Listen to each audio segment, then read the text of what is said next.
Amerika Birləşmiş Ştatları və İspaniya arasında münasibətlər son 10 illiklərin ən gərgin dövrünü yaşayır. İspaniya hərbi bazalarını İran məsələsinə görə Amerikanın üzünə bağlayıb. İspaniyanın cənubunda iki əhəmiyyətli hərbi baza var. Rota hərbi dəniz bazası və Moron hərbi hava bazası. Bu bazalar Amerikanın Yaxın Şərq, Afrika və Avropada hərbi əməliyyatlarında xüsusi rol oynayır. Roto bazasında ballistik raketlərə qarşı hava hücumundan müdafiə sistemləri ilə təchiz edilmiş Arleigh-Burke hərbi gəmiləri, Moron bazasında isə havada yanacaq dolduran Boeing KC-135 Stratotanker təyyarələri var.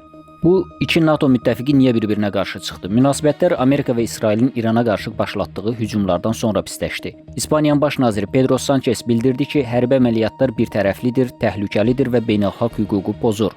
Baş nazir müharibəyə yox şüarı ilə çıxış edərək BMT mandatı olmayan hərbi əməliyyatlarda iştirak etməyəcəklərini və bazaların bu məqsədlə istifadəsinə yol verməyəcəklərini bəyan edib.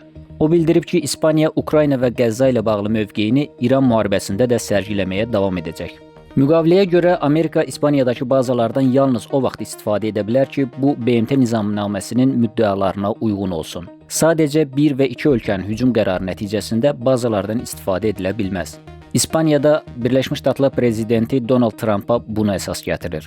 İspaniya İrana qarşı hücumlarda birtərəfliyini qorumaq və regional müharibənin bir hissəsi olmamaq üçün bazaları bağlayıb. Amerika məcbur olaraq İspaniyadakı 15 hərbi təyyarənin bir hissəsini Fransaya, bir hissəsini isə Almaniyaya aparıb. Buna cavab olaraq Trump göstəriş verib ki, İspaniya ilə ticarət əlaqələri kəsilsin, embargo tətbiq edilsin.